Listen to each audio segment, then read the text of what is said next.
Above Festive Road, which is very ordinary and happy, clouds were drifting gently. In Festive Road, things were moving not quite so gently. Children were blowing up balloons, and instead of tying the ends, they were letting the balloons go, so they rushed about until all the air was out of them. At his gate, Mr. Benn stood and watched the games. Then he looked up at the clouds.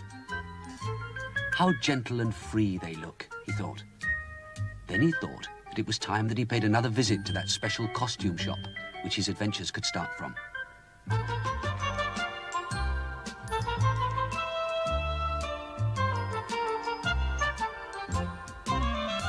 He started to look around the shop when, as if by magic, the shopkeeper appeared. "Good morning, sir," he said. "How nice to see you again. What would you like to try on today?" "What about this one?" said Mr. Benn. "Good," said the man. "See if it fits."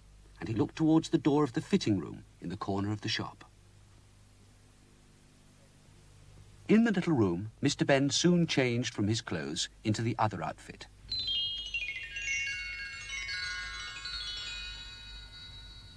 He stopped and admired himself in the mirror of the changing room. But not for long. He was too eager to go through the other door of the changing room, the door that would lead to... To what this time, wondered Mr. Benn. This time, Mr. Benn found he'd walked into a crowd of people. Wondering what the crowd was watching, he gradually managed to work his way to the front. There stood 6 balloons in a line, very large, decorated balloons with baskets hanging underneath for people to stand in. The balloons had 2 men in each basket.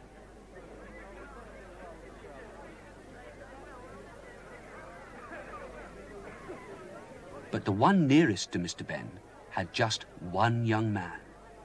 So he asked the young man what was happening. "It's a balloon race," said the young man. "We're all going to race to the next town.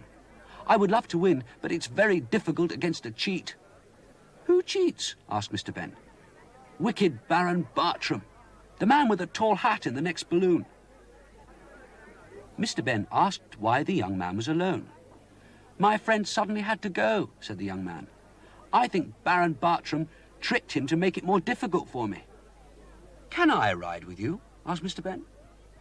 The young man was pleased, and Mr. Benn was soon in the basket of the balloon and was told how the balloon worked. "When we want to go up, we pull in the anchor. To come down, we let some of the gas out of the balloon from this tube at the bottom."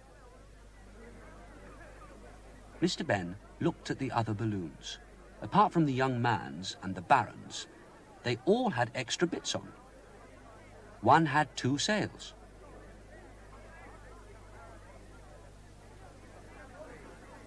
The next had oars to row in the air. The third had a large kite to pull it.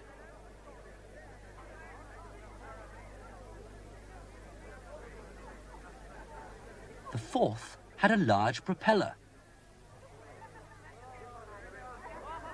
"I couldn't afford any extra bits," said the young man. "Anyway, I don't trust Baron Burtrum. I'm sure he's done something to the other balloon so that he can win."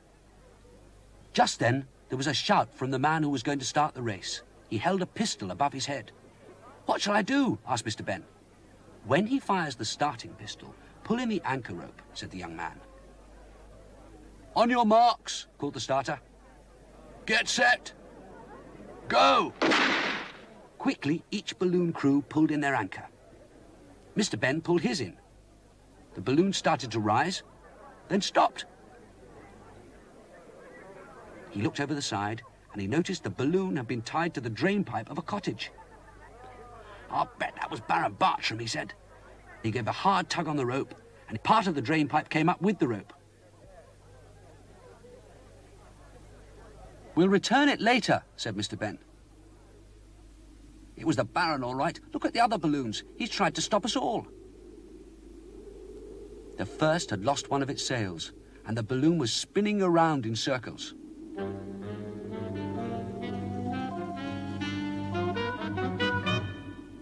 On the second, Baron Burtrum must have covered the oars with birdseed. The oars were lined with birds, so many that the balloon was weighed down by them. The kite was pulling the next one more up than along, and the balloon was vanishing into the clouds. On the fourth, Burtrum must have turned the propeller back to front. The balloon shot off at speed, but in the wrong direction. Baron Burtrum, grinning and waving, was drifting on his way.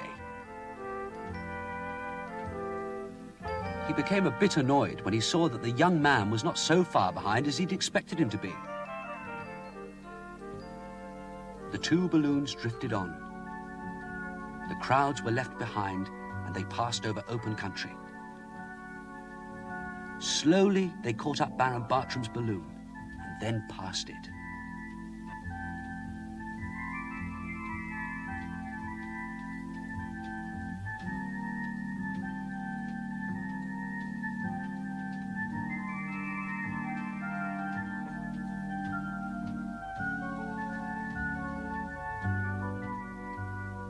Mr Benn loved the gentle movement. This, he thought, is how the clouds must feel.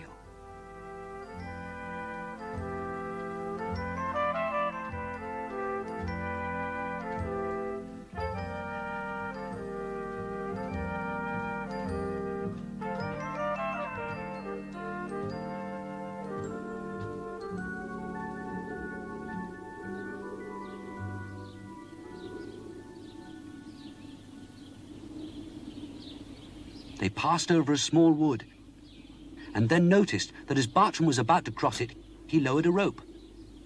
The man with Burtrum raised a horn to his mouth and gave a blast on it. From out of the woods galloped a horse and rider. The rider grabbed the end of the rope and tied it to the saddle. Once the rope was fixed, the horse galloped off, pulling the balloon at a much faster pace. The young man and Mr Benn had gone well ahead, but now they were being caught up again. As Burtrum passed, he gave a wicked grin and called, "Bad luck, but you don't really think I'd let you win, do you?" The young man watched Burtrum get ahead and said, "There's nothing we can do now." "Perhaps there is," said Mr Benn, and he picked up the piece of drain pipe that had snapped off at the start of the race. He fixed one end of the pipe against the place where the gas could be let out and pointed the other end behind them. Some gas was let out, and the balloon shot forward and then slowed again. "Again," said Mr Benn.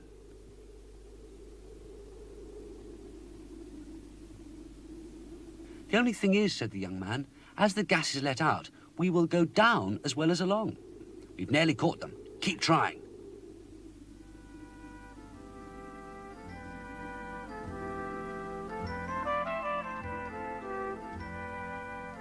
An extra strong blast from the balloon sent it rushing along, but getting lower.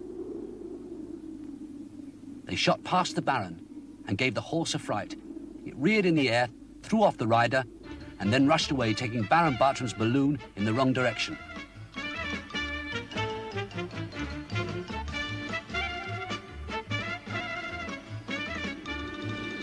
Their troubles were over. The balloon was quite low, but it drifted along just above the trees.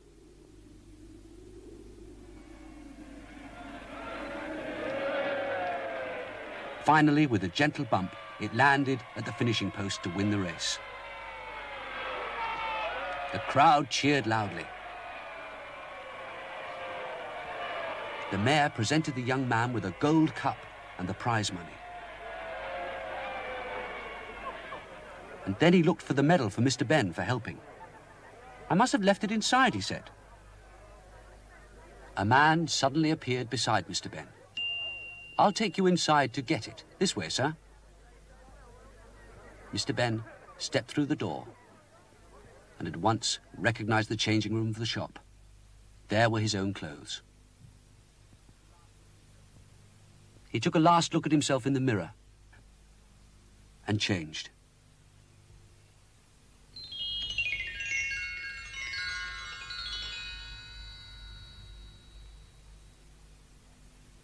Back in the shop, he gave back the clothes. "Thank you, sir," said the shopkeeper. And then, smiling, "I believe this is yours." And he held out a medal to Mr. Benn. Mr. Benn was delighted. At the door, he waved and said, "Thank you. See you soon." Mr. Benn was quite happy to be back in Festive Road, with his feet on the ground. The boys were still playing with balloons, which now were tied up and just drifting.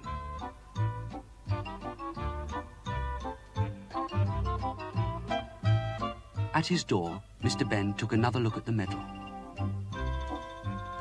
It had a picture of a balloon with a large number 1 on it. "I'll keep it with my other souvenirs," he said. "It'll help me remember."